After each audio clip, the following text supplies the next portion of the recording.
News, breaking news now. We're following multiple breaking stories right now at 10 o'clock. First, a turquoise alert has been issued for a missing 13-year-old girl. Skylar Conville was last seen at a Circle K in Apache Junction on Friday. Police say she got into an argument with her guardian and walked away. She was later seen back at the Circle K, but this time she was getting into a vehicle with an unidentified man, believed to be in his 50s or 60s. The man was driving a 2000s white Chevy Impala with damage on the driver's side bumper. Skylar is described as 5'8", 125 pounds, with brown hair and blue eyes. She was wearing camouflage pants, a dark gray shirt, and a hot pink bonnet. Anyone with information about her whereabouts is asked to call 911. Thanks for joining us tonight. We're also following a large police investigation happening right now in Central Phoenix. These are live pictures from 23rd Avenue south of Camelback. Police have a large portion of the street marked off with crime tape. 12 News journalist Tiani Jadaling just got to the scene. And Tiani, what do we know? Caribe, Mark, I'm standing at the corner of 23rd Avenue and Hazelwood. It's a pretty residential neighborhood. I'm standing in the parking lot of an apartment complex. Directly across the street, there's some sort of park or an elementary school. A pretty large police presence. I would say just a little under a dozen police units are here. You see the red and blue lights shining across the avenue here. There's a gash in what looks to be the gate leading to either the park or the elementary school, possibly some sort of crash that might have taken place. I'm not seeing any individuals who could have been involved in the accident. Again, a number of police units here. It's taking place not only at the corner of 23rd and Hazelwood, but just a little bit further down. A lot of residents looking out their windows too, just as concerned and looking for answers just as we are. And there's no word on what exactly took place. We haven't heard from Phoenix PD on details on what exactly took place in this neighborhood or when exactly they got out here. But of course, as we receive those updates, we'll have them for you here on 12 News. Live in Phoenix, I'm Tiani Jadaling. Mark Caribe. All right, Tiani, thanks. Meteorologist Lindsay Riley is joining us now as we get ready for some weather impact alert days. Serious heat, Linz, tomorrow and Thursday. Yeah, some of the hottest temperatures we've seen so far this year. We're talking highs around 112 degrees. It is 10:03 and it is still 104. So very warm evening even out there tonight. And unfortunately, our overnight lows tonight are going to stay right around 90. So as you're waking up tomorrow morning, it's already going to be in the 90s. So very warm start.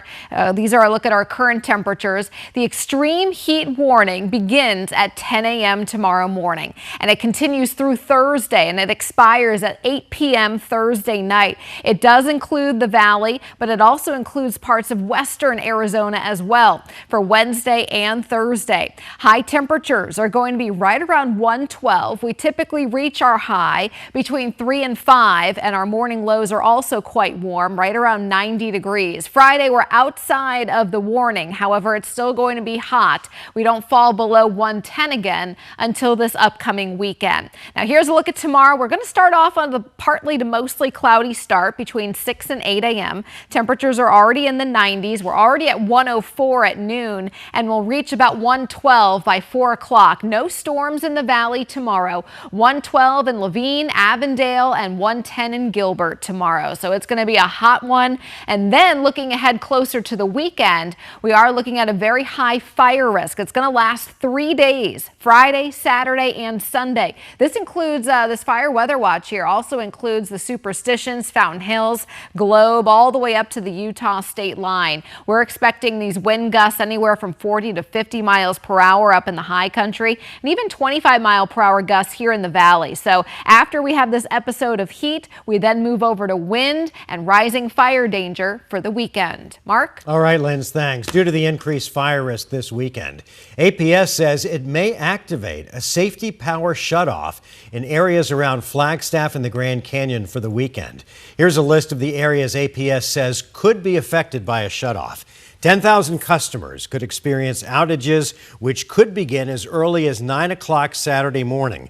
The goal is to help prevent electrical equipment from starting or contributing to a wildfire.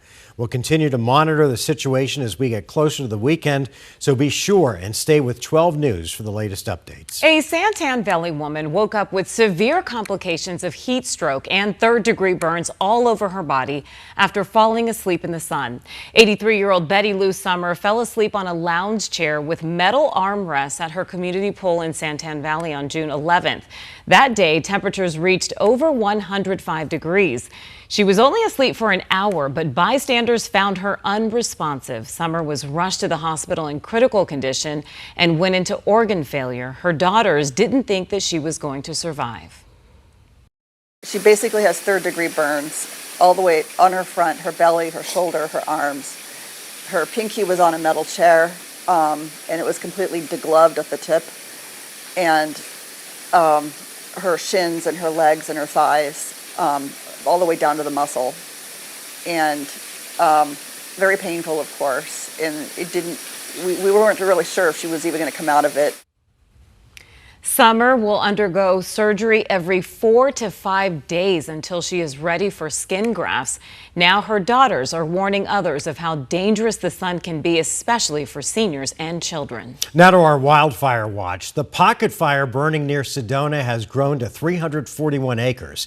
It is still at 0% containment, but evacuations in Oak Creek Canyon were downgraded from go to set status, meaning that people with proof of their address can return home, but they should stay ready to leave again.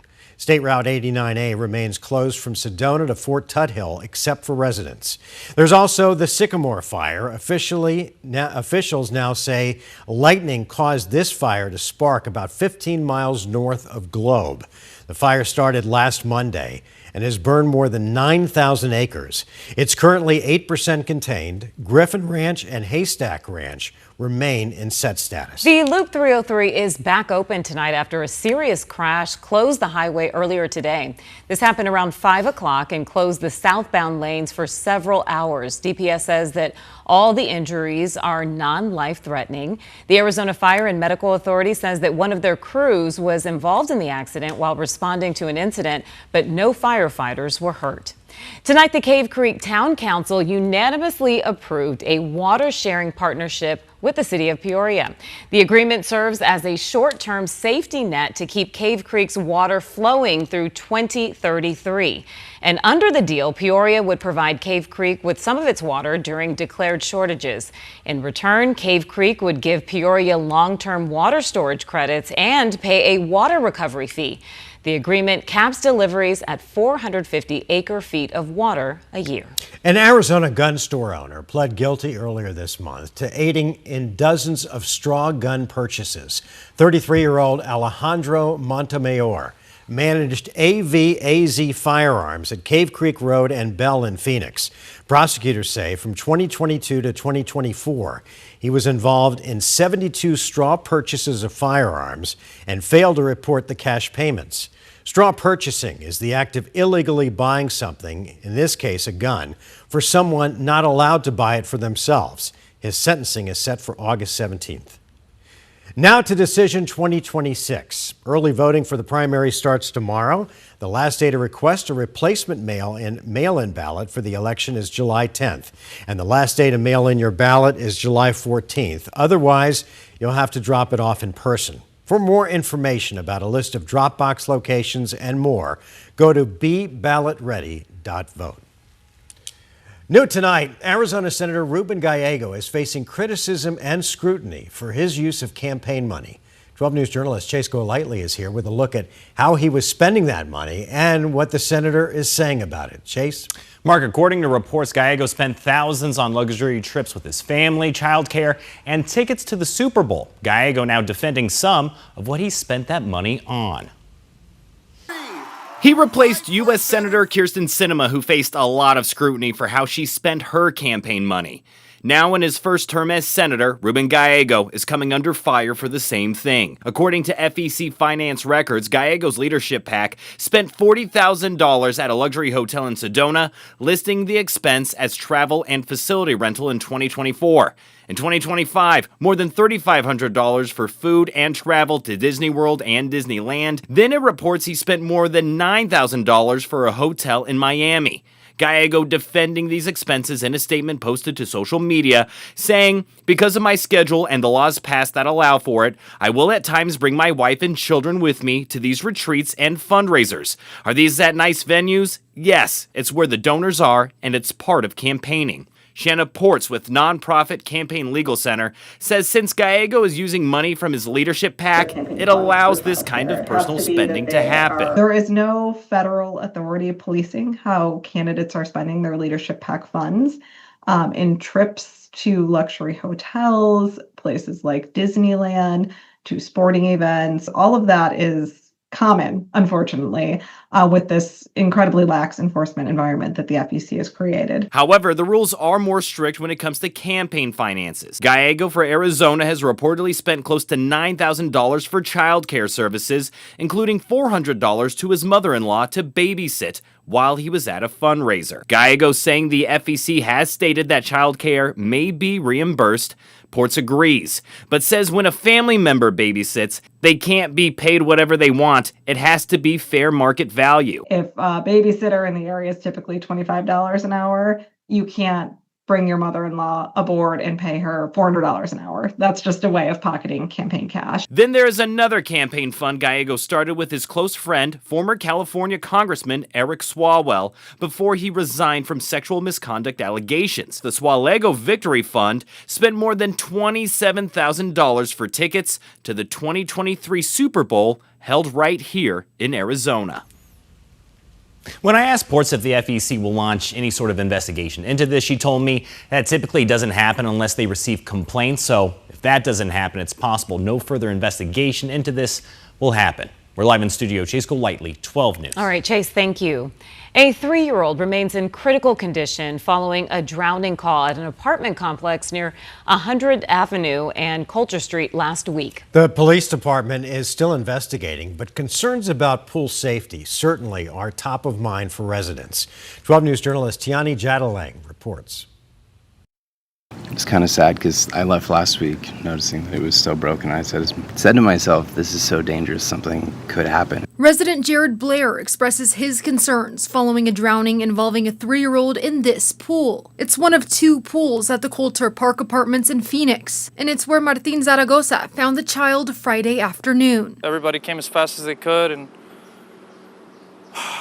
luckily we had someone who did know 100% on the CPR. She helped them out, bless her heart. But even before this tragic incident happened, residents say they had concerns about the lock around the pool. There was no lock or anything. You could just pull it open, pull it closed. With the longtime resident telling us concerns around water safety have skyrocketed since summer started. I've watched multiple times kids just come in here by themselves with no parents and stuff like that and start swimming, and it's always been a concern, obviously. But yeah, that gate specifically has been broken like that for a couple of months. Both neighbors we spoke to have filed complaints to management about the broken locks. This is the response they say they've received.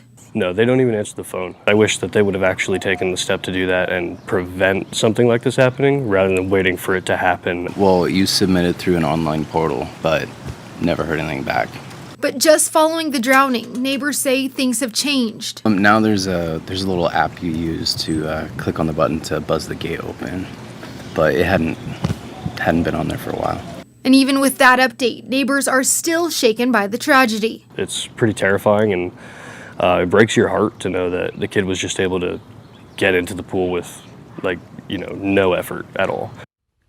That was Tiani Jadalang. We did reach out to management at the apartment complex, but they declined to comment.